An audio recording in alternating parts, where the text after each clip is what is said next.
जी हाँ दोस्तों, तो क्या युद्ध होने जा रही है खत्म। ईरान से फोन कॉल पर बात करेंगे ट्रंप के दामाद ने आखिर निकाल ही लिया जुगाड़। मगर ईरान ने क्यों रख दी इस बीच में फिर से 6 शर्तें। स्वागत है आप सभी का। आप देख रहे हैं द राजनीति का विशेष सेगमेंट खबर और विश्लेषण। मैं हूं जबार खान। तो क्या वाकई ईरान के साथ में इजराइल और अमेरिका ने युद्ध छेड़ करके एक ऐसी गलती कर दी जिस गलती की भरपाई वो नहीं कर पा रहा है। आखिर वो डोनाल्ड ट्रंप जो ईरान को पूरे तरीके से नेस्तनाबूद करने की कस्में खा रहे थे, अचानक वो इस युद्ध से निकलना क्यों चाह रहे हैं और ईरान से फोन कॉल पर बात क्यों करना चाह रहे हैं। क्यों उन्होंने अपने दामाद को इसके लिए जुगाड़ करने के लिए ड्यूटी पर तैनात किया है। मगर दोस्तों, वो ईरान जो बीते हफ्ते 3 शर्तें रख रहा था जंग खत्म करने के लिए, कहा था कि हमने जंग खत्म का ऐलान हम करेंगे, शुरू तुमने की, खत्म हम करेंगे, मगर हमारी 3 शर्तें हैं। मगर वही ईरान अब 6 शर्तें रख रहा है। क्या है पूरा मामला, आपको बताते हैं। दोस्तों, जिस अंदाज में, जिस तरीके से मिडिल ईस्ट में डिस्टर्बेंस है, जिस तरीके से उसका पूरा प्रभाव पूरी दुनिया के ऊपर पड़ रहा है। एलपीजी सिलेंडर तो महंगे आप अपने देश में देख रहे हैं, मगर आने वाले दिनों में डीजल और पेट्रोल की कीमतों में उछाल होने जा रहा है। कहा तो यहां तक जाने लगा कि इसी बीच में मोदी साहब कर दिए होते, मगर देश के अंदर 4 राज्यों में विधानसभा के चुनाव है। लेकिन दोस्तों, अमेरिका दरअसल, जैसा कि मैंने आपको बताया था पिछले शोज में कुछ दिन पहले, कि अमेरिका दरअसल इस जंग को खत्म करना चाहता है, लेकिन वो एक सम्मानजनक एग्जिट चाहता है। दोस्तों, कूद तो पड़े, ओखली में सिर तो दे दिया, लेकिन अब उस जंग से निकलने के लिए अमेरिका यह चाहता कि निकले तो सही, क्योंकि हर तरफ पूरी दुनिया में उसके ऊपर दबाव बन रहा कि तुमने पूरी दुनिया को संकट में डाल दिया। लेकिन अब अपनी इज्जत को बचाए रखना भी चाहता अमेरिका, यानी कि एक सम्मानजनक एग्जिट। बीते दिनों भी मैंने आपको बताया था कि किस तौर पर अमेरिकी राष्ट्रपति डोनाल्ड ट्रंप के दामाद जेरेड कुशनर और व्हाइट हाउस के दूत स्टीव विटकॉफ इस पूरे मामले में रूसी राष्ट्रपति व्लादिमीर पुतिन से भी मिलने के लिए मॉस्को की यात्रा की योजना बना रहे थे। और अब खबरें हैं कि ईरान, इजराइल, अमेरिका के बीच हालात जिस तरीके के हैं, ऐसे में ईरान ने इजराइल और अमेरिका दोनों के दांत खट्टे कर रखे हैं। तो अब ऐसे में इस जंग को खत्म करने में ही अमेरिका भलाई समझ रहा है, क्योंकि वैश्विक स्तर पर उसके ऊपर चौतरफा दबाव आ तो रहा है, मगर घरेलू स्तर पर अमेरिका के अंदर इजराइल में नेतन्याहू के खिलाफ किस तौर पर वहां पर मोर्चेबंदी है। और ऐसे में कहा जा रहा है कि दोस्तों, डोनाल्ड ट्रंप ने अपने दामाद को फिर से ईरान से बात करने की ड्यूटी लगाई है, क्योंकि अमेरिका का काफी नुकसान हो चुका है। अमेरिका और इजराइल, वहां की जनता, विपक्ष ने ट्रंप और नेतन्याहू को घेर रखा है। ऐसे में ट्रंप ने अपने दामाद को ईरान से बातचीत की जिम्मेदारी सौंपी है। ईरान की जंग 24 दिनों से चल रही है दोस्तों। इस बीच अमेरिका ने ईरान के साथ बातचीत की तैयारी शुरू की है। देखिए, यह हेडलाइन से अखबार ने छापा है, ईरान से सीजफायर वार्ता करना चाहते हैं ट्रंप, ईरान की शर्त पहले मुआवजा दो, आगे हमले नहीं होंगे, इसकी गारंटी भी चाहिए। ऐसे ही एक और हेडलाइन से दोस्तों, जिसमें क्या है कि ईरान अमेरिका युद्ध में कूदा, तुर्की कई देशों को घुमाया फोन, क्या बनेगी बात। अब दोस्तों, इस खबर के अंदर क्या डिटेल है, जरा सा मैं उसकी हल्की सी झलक आपको दिखाता हूं कि तुर्की के एक राजनयिक सूत्र ने यह बताया कुछ घंटे पहले कि तुर्की के विदेश मंत्री हाकान फिदान ने ईरान, अमेरिका और इजराइल के बीच चल रहे युद्ध को खत्म करने के उपायों पर ईरान और मिस्र के अपने समकक्षों के साथ, अमेरिकी अधिकारियों और यूरोपीय संघ के प्रतिनिधियों के साथ में चर्चा की है। और सूत्र बताते हैं कि फिदान ने ईरान के विदेश मंत्री अब्बास अराक्ची, मिस्र के विदेश मंत्री बदर अब्दुलाती, यूरोपीय संघ के विदेश नीति प्रमुख काजा कल्लास और अमेरिकी अधिकारियों के साथ अलग अलग फोन पर बातचीत कर ली है। हालांकि उन्होंने इस बारे में और अधिक विस्तार से जानकारी नहीं दी। मगर दोस्तों, इस बार ईरान ने अपनी 6 शर्तें रख दी। पहले 3 शर्तें थी, मगर अब 6 शर्तें। देखिए हेडलाइन, मिडिल ईस्ट में कब खत्म होगी जंग, ईरान ने अमेरिका से युद्ध खत्म करने को रख दी 6 शर्तें। ये बड़े मीडिया हाउसेस के हेडलाइन से दोस्तों। उधर एक विदेशी रिपोर्ट ने तो ट्रंप और नेतन्याहू की पोल सी मानो खोल दी।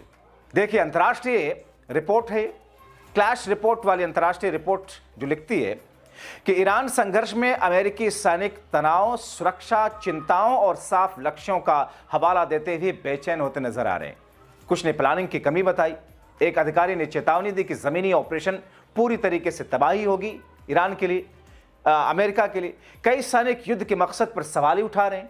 कुछ का कहना है कि हम इजराइल के लिए मरना नहीं चाहते, हम राजनीतिक मोहरे नहीं बनना चाहते। यानी कि सिर्फ राजनीतिक स्तर पर ही नहीं, कूटनीतिक स्तर पर ही नहीं, विदेश नीति के स्तर पर ही नहीं, वैश्विक हालात के स्तर पर ही नहीं, बल्कि अब इन दोनों ही देशों से जुड़े हुए जो लोग सिक्योरिटी और फौज से लोग हैं, उनके अधिकारी किस किस्म का बयान दे रहे हैं। अब दोस्तों, हालात ऐसे हैं कि अमेरिका और इजराइल में ट्रंप और नेतन्याहू के खिलाफ गुस्सा है, प्रदर्शन है, काफी तबाही हो चुकी है। ऐसे में ट्रंप अपने दामाद के जरिए युद्ध विराम चाहते हैं, मगर ईरान ने पिछली 3 शर्तों के साथ नई शर्तें जोड़ी हैं। अब नई शर्तें में कहा कि दोस्तों, ईरान ही नहीं, मिडिल ईस्ट ही नहीं, हिजबुल्लाह के खिलाफ भी युद्ध खत्म करें। एक, मिडिल ईस्ट में गड़बड़ी नहीं आगे करोगे। और 2, नंबर 3, जितने विद्रोही मीडिया हैं, यानी कि भारत में आप जिन्हें गोदी कहते हैं, अंतर्राष्ट्रीय स्तर पर ईरान जिनको गोदी मानता है, उनको ईरान को हैंडओवर करोगे। ईरान की शर्त है। मतलब पहले के 3 कि हमारी संप्रभुता के सालमियत के लिए खतरा आप बने हो, अब इसके लिए माफी मांगोगे, आगे गड़बड़ी नहीं करोगे, इसकी गारंटी दोगे, जो नुकसान हुआ उसकी भरपाई करोगे। ये 3 शर्तें पहले की थी और अब उसमें नई 3 शर्तें जोड़ दी, और जिसमें वहां के गोदी मीडिया के खिलाफ एक्शन भी शामिल कर दिया। जाहिर है ये तो ईरान ने ट्रंप और नेतन्याहू को फंसाने वाली बात कर दी, जिस पर मुझे तो कतई नहीं लगता कि इस पर नेतन्याहू या ट्रंप तैयार होंगे। लेकिन जैसे जैसे शर्तें बढ़ती जा रही ईरान की, और जिस तरीके से ये जंग 24 दिनों के बाद अब 25वें दिन में दाखिल होने जा रहा है, जिस तरीके से क्रूड ऑयल की कीमतों में उछाल आया है, जिस तरीके से स्ट्रेट ऑफ हॉर्मुज के रुकने की वजह से, बंद होने की वजह से वैश्विक स्तर पर लोगों में जो एक बेचैनी है, लोग मुश्किलों से जूझ रहे हैं, आने वाले दिनों में डीजल और पेट्रोल के दामों में इजाफे के संकेत मिल रहे हैं, ये सारी की सारी चीजें, और खुद लोकल स्तर पर कंट्री वाइज अमेरिका और इजराइल में जो कुछ चल रहा है, उसने दरअसल ट्रंप और नेतन्याहू को एक बैकफुट पिलाने का काम किया है। अब ट्रंप के दामाद जेरेड कुशनर और सलाहकार स्टीव विटकॉफ इस संभावित बातचीत की रणनीति से तैयार कर रहे हैं। हालांकि अभी अमेरिका और ईरान के बीच सीधी बातचीत नहीं हुई, लेकिन मिस्र, कतर और ब्रिटेन के जरिए संदेशों का आदान प्रदान भी कहा यह जा रहा कि होना शुरू हुआ। रिपोर्ट्स के मुताबिक ईरान बातचीत के लिए तैयार है, लेकिन उसने बेहद कड़ी शर्तें रखी। हालांकि ट्रंप भी शर्त रख रहे हैं अब, मगर उनकी शर्तों को ईरान खारिज कर रहा है। ईरान पहले भी ट्रंप की शर्तों को खारिज कर चुका है। तेहरान का मानना है कि अमेरिका भरोसे के लायक नहीं, क्योंकि पहले भी बातचीत के बाद अचानक हमले किए गए। ईरान के विदेश मंत्री अब्बास अराक्ची ने यह साफ कहा कि हॉर्मुज जल डमरू मध्यम को सामान्य करने के लिए जरूरी है कि अमेरिका और इजराइल पहले हमले बंद करें, भविष्य में ना करने का वादा करें। और यानी कि ईरान पहले सुरक्षा चाहता है, जबकि अमेरिका पहले नियंत्रण चाहता है।